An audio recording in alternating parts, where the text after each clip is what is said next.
السلام عليكم متتبعين الكرام ديالنا، مرحبا بكم اليوم في وصفه جديده دائما ضمن سلسله الوصفات السهله والسريعه والاقتصاديه. اليوم ان شاء الله غنقدم لكم هذا الشيفلور كيف ما كتشوفوا محمر. يا سلام، حنا كنعرفوا بلي هذه هي الوقيته ديال الشيفلور موجود يعني موجود في السوق وباثمنه في متناول الجميع. حتى بالنسبه للناس اللي وليداتهم ما كيبغيوش يتناولوا لهم شيفلور يعني بالطريقه التقليديه ديالو، يمكن لهم يديروا لهم بهاد الطريقه هذه. راه كيجي غزال مقرمش في الفران. غادي انا متاكده الا درتوه لوليداتكم راه غادي يعجبكم وغيعجبكم حتى نتومايا، بالاضافه انه كيجي بنين وما تشبعوش منه. كذلك راه كيجي صحي لانه ما مقليش، ما فيهش يعني ما مقليش في الزيت، وكذلك غير في الفران. يعني وصفه صحيه للناس اللي كيبغيو يحافظوا على الصحه ديالهم لاطول مده. المهم ما نطولش عليكم، ندوزو مباشره للمقادير والطريقه ديال التحضير. راه سهله، غير تبعوا من الاول حتى لاخر الفيديو وغادي تنجح معكم ان شاء الله. ما تنساوش الى عجبكم الفيديو كما كنقول لكم دائما ما تنساوناش واحد اللايك ديالكم وواحد التعليق والاشتراك اللي باقي ما مشتركش في القناه، واللي مشترك من قبل كنجدو الترحاب به وكنقولوا له بارطاجي مع الاهل والاحباب باش تعم الفائده. وندوزو مباشره للفيديو. اذا نبداو بسم الله. كناخذوا الحبه ديال الشيفلور، كنحاولوا نقسموها بحال ما هكا لشجيرات صغيورين، كنغسلوها مزيان قبل من ذلك كنقيوها ونغسلوها مزيان ونديروها تسلق، اما في كاميله ولا في كاسرونه ولا فاش ما كتفضلوا. واللي بغى يفورها كان افضل باش ما تشربش لكم الماء بزاف. نديروا معها واحد شرائح ديال الحامض ونديروها تسلق ماشي بزاف، غير كيف يلاه يدخلها الطياب وننزلوها. خصها تبقى شاده في راسها. وما تنساوش تضيفوا لها واحد شويه مليحه باش كتجي بنينه في الاول. ملي كتسلق ليا شي شويه كيف ما كتشوفوا نص سلقه، خصها تبقى بحال ما هكا شاده في راسها. كنديرها في واحد الشبيكه وكنخليها تستقطر مزيان تنزل من هذاك الفائض ديال الماء نهائيا. انا كنوريكم هنا كيف ما كتشوفوا كنخشي صبعي فيها، يعني راه ماشي دايبه من مره، يعني باقا شاده في راسها. نخليوها حتى تكثر مزيان وتبرد لنا واحد شويه وندوزو باش نوجدوا الخلطه السحريه اللي غنديروا ليها. اذا نبداو ان شاء الله في الخلطه السحريه ديالنا اللي غادي ندخلوا بها هذا الشيفلور يطيب غير في الفران بواحد الطريقه صحيه. غنبداو المكونات على بركه الله. عندنا ناخذ هنايا كيف ما كتشوفوا 2 بيضات، نفقصوهم هنا بهذا الشكل. البيضه الثانيه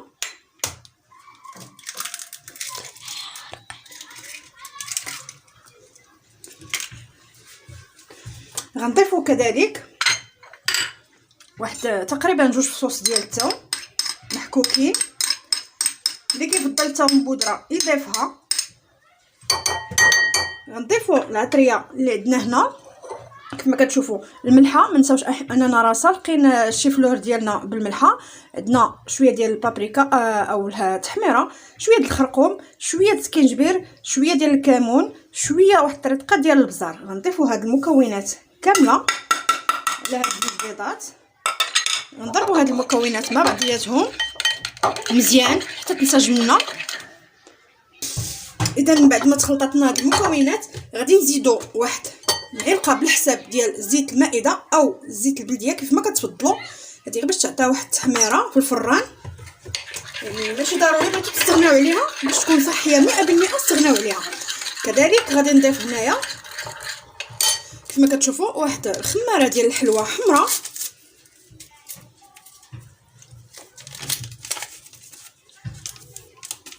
هاد الخماره راها كتعطي واحد يعني واحد القوام لهاد الخلطه هذه خطير.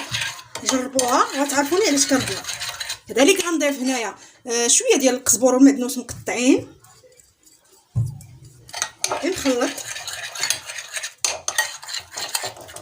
من بعد غادي نضيف واحد 2 معالق كبار بومبي ديال الطحين او الدقيق ديال الفورس. انا غادي نضيفو بالتدريج يعني على حساب القوام اللي بغيت نحصل عليها، نقول لكم واش استعملتهم كاملين او لا. نستمر في التحريك ونرجع معكم. اذا من بعد من دخلت فيها داك 2 كما قلنا المعالق كبار ديال الدقيق، دابا غنضيفو تقريبا واحد 2 ملاعق ديال الحليب كيف ما كتشوفوا. غادي نخلط تنحصل على القوام اللي بغيت ونقول لكم واش درت جوج او لا ضفت اكثر. اذا كيف ما كتشوفوا القوام باقي قاصح شي شويه، غنضيف له واحد شويه فقط. اذا في المجموع غادي نديرو 3 ديال الملاعق ديال الحليب.